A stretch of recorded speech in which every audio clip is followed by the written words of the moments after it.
লাশের পিঠে নাকি দাগ ছিল, এই বিষয়টি কি? আসলে এই বিষয়টা আমিও শুনেছি একটু আগে, যেহেতু আমি তো গোসলের সময় ছিলাম না, এখন যেটা চোখে দেখিনি সেটা নিয়ে আমি কোনো মন্তব্য করতে চাই না। তবে গোসলের সময় সেই বিষয়টি কি যারাই গোসল করিয়েছে তারা বলছে, এখন সেটা কেন, আসলে এটা কোনো অন্য কিছুর দাগ কিনা বা না হসপিটালে শুয়ে থাকার জন্য দাগ, অনেক সময় অনেক দিন হসপিটালে একটা জায়গায় শুয়ে থাকলে দাগ হয় বা মেশিনারিজ দিলেও দাগ হয়, আমি এটা আসলে এখন সেই বিষয়টা কি ডাক্তাররা কিছু বলছে? না না, এটা নিয়ে কোনো কথা হয়নি। আর এই বিষয়টা পুরোটাই মিশা ভাই হ্যান্ডেল করছে।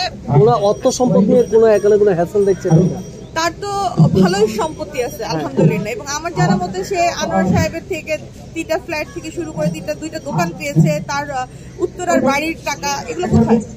হ্যাঁ, এবং হচ্ছে এটা সম্পত্তি ভাগটা কি, এটা তো তার ছেলে না বললেই চলে, যে পালিত ছেলে, এই বিষয়টা নিয়ে আপনি একটু বলেন। এই বিষয়টা নিয়ে আসলে কি বলবো, আমাদের মানে আমরা এতটা অবগত ছিলাম না, এখন যতটা জানতে পারছি, এখন অনেক কিছু সামনে আসছে যেটা আপু সবসময় ঠেকে রাখছে। আর আমরা কখনো কারো ব্যক্তিগত ব্যাপারে কথাও বলতে, যে যেভাবে ভালো থাকে, একজন নিঃসন্তান হলে দত্তক নিতেই পারে, তো এই বিষয়ে আমরা কেউই কথা বলি, এরকম তো অনেকেই দত্তক নেয়, কিন্তু বিষয়টা এরকম হবে, মানে এই বিষয়টা আমার কাছে খুব মানে রহস্য লাগতেছে, আমার ভালো লাগতেছে না, আমরা ভালো ফিল করতেছি না কেউই, আমি শুধু একা না, প্রতিটা আর্টিস্ট আমরা কেউ ভালো ফিল করতেছি। এটা কোনো তদন্তর মাধ্যম করবেন কিনা আপনারা? এখন আমাদের শিল্পী সমিতি থেকে শুরু করে বড়রা যারা আছে, প্রযোজক সমিতি যারা গার্জিয়ান আছে, তারা একটা সিদ্ধান্ত নেবে, মিশা ভাইরা সিদ্ধান্ত নেবে, এবং মুক্তি আপু তো বারবারই বলছে যে আমি এটা ছাড়বো না, তো বড়রা সিদ্ধান্ত নেবে ইনশাআল্লাহ। এবং অনেকক্ষণ যাবত তাকে তো দেখাও যাচ্ছে না, বুঝতে পারছি না। তাকে আমরা অনেকবার খুঁজলাম কিন্তু আশেপাশে নাই, সে কোথায় গেছে সেটাও তো আমরা খুঁজে পাচ্ছি না। আর কি সে কি পালায়ে গেছে, এমন কিছু হতে পারে?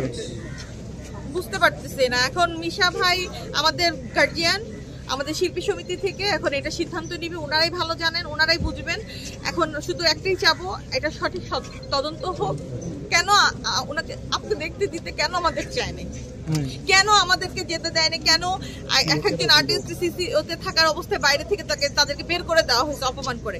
গত পরশুদিন আমি জোর করে আমি পিজিতে গেছি এবং আমাকে তারা আটকা রাখতে পারেনি, আমাকে ওইখানেও আটকাইতে চাইছে। আমি জোর করে ঝগড়াঝাটি সিনক্রেট করে আমি ভিতরে ঢুকছি, এবং আমি যে অঞ্জনাপুকে দেখছি আমি এটার জন্য রেডি ছিলাম না। আমরা তো অঞ্জনাপুকে দেখিনি, একটা হাস্য উজ্জ্বল টুকটুকে সুন্দরী একটা মানুষ, সবসময় দৌড় ঝাঁপ, আমাদের চেয়ে সেই স্ট্রং ছিল, সবসময় বলতাম তুমি এত এনার্জি কোথা থেকে পাও। একটা মানুষ 8 দিনে সব ড্যামেজ হয়ে যাবে অর্গান, আমার না বিশ্বাস করতে পারতেছি না। 8 দিনে একসাথে সব ড্যামেজ কেমন করে হয়, যত সবারই হয়, সব চলে গেছে, ব্রেইনে রক্তক্ষরণ হয়েছে, হার্ট ফেল হয়েছে, হার্ট অ্যাটাকও না, মানে তোমরা চাইলে কিছু করার নাই। এখন আমরা সোশ্যাল মিডিয়া একটা জিনিস আমরা জানি না এটা কতটুকু সত্যতা, স্লো পয়জন দিয়ে মারা হয়েছে এমন কিছু বলা হচ্ছে, এটা আসলে এটা বড়রাই বলবে, আমরা জানি না, এটা বড়রাও কথা বলুক, ঠিক আছে।